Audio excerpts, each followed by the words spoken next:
Assalamualaikum warahmatullahi wabarakatuh. Waalaikumsalam warahmatullahi wabarakatuh. Waalaikumsalam warahmatullahi wabarakatuh. Kami dari kelompok 4 Citizen Project Kewarganegaraan, dan tema yang kami bahas adalah menjaga integrasi nasional dengan memahami hak dan kewajiban. Mungkin ini adalah anggota-anggota kami. Yang pertama ada Hamidah Sefti Lutfiana, NPM 20081010019. Lalu ada Bayu Samudera, NPM 20081010048.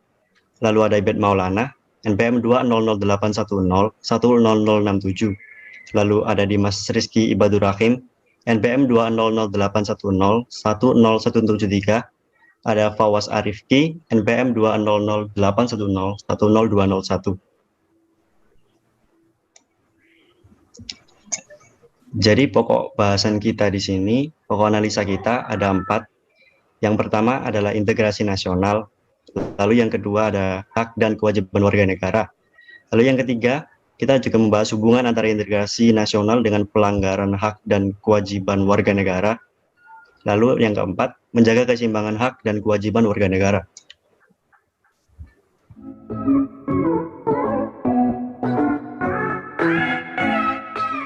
Apa itu integrasi nasional?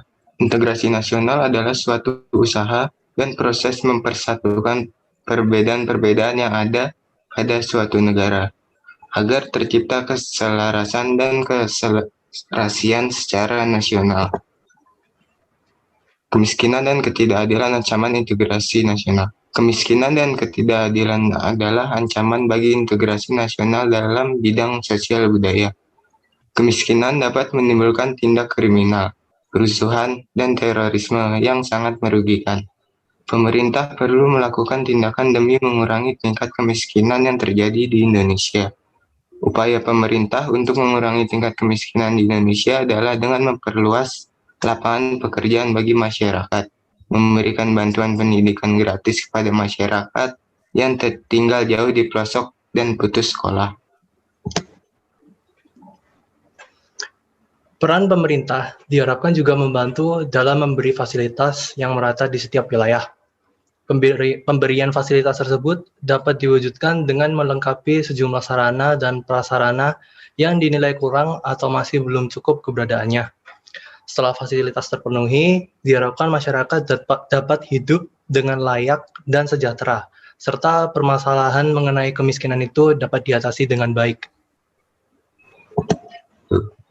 Berikut adalah sosial eksperimen yang kita perhatikan. Terdapat seorang gembel yang awalnya diacuhkan ketika meminta makanan, tapi akhirnya semua orang merasa iba dan memberi makanan semenjak ada remaja yang mencaci makinya. Bisa jadi Citizen akan berbuat sesuatu jika ada pemicunya seperti remaja tersebut yang mencaci maki gembel ini. Tapi semua itu hanyalah sosial eksperimen, jadi tidak secara real. Tolong dong, saya minta makan. Ibu berkerudung coklat muda memberikan sejumlah uang kepada Pak Dedi. Ya lapar Mbak, tolonglah saya Mbak. Mas berbaju hitam juga memberikan Pak Dedi uang, namun Pak Dedi menolaknya. Makasih Mbak. Saya bukan butuh uang, saya butuh makan. Ini males aja Bu, jadi nggak nafsu. Nggak nafsu apa? Iya. Kamu mau makan apa sih? Nasi Bu. Nggak usah Bu, nanti dia malah jadi kebiasaan. Ibu berbaju hitam membelikan Pak Dedi makanan. Ih nggak usah Bu, ngapain sih Bu? Ih, Bapak kebiasaan banget sih. Ya lapar Mbak, Mbak. Ya udah kebiasaan banget pasti.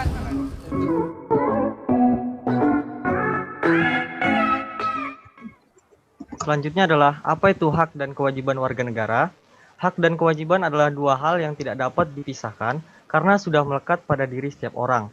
Hak dan kewajiban warga negara Indonesia telah tercantum dalam UUD 1945, yaitu pada pasal 27 sampai dengan pasal 34 UUD 1945. Setiap warga negara harus tahu cara memposisikan diri agar menciptakan keseimbangan hak dan kewajiban. Menjaga keseimbangan hak dan kewajiban warga negara. Keseimbangan antara hak dan kewajiban sangat diperlukan dalam kehidupan berbangsa dan bernegara. Keduanya harus dipenuhi tanpa perlu merusak esensinya satu sama lain. Kita tidak bisa hanya fokus pada penekanan hak dan mengabaikan pada kewajiban. Tindakan semacam itu justru akan menimbulkan berbagai macam persoalan. Agar tercapainya keseimbangan antara hak dan kewajiban, kita harus tahu cara mengetahui posisi diri kita sendiri. Selain itu, sebagai seorang warga negara, harus tahu hak dan kewajibannya. Seorang pejabat atau pemerintah pun harus tahu hak dan kewajibannya. Jika hak dan kewajiban seimbang dan terpenuhi, maka kehidupan masyarakat akan aman sejahtera. Baik, selanjutnya yaitu ada sosial eksperimen dalam menjaga keseimbangan hak dan kewajiban warga negara.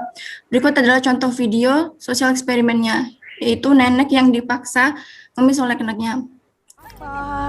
Mau apa? Duduk, bentar.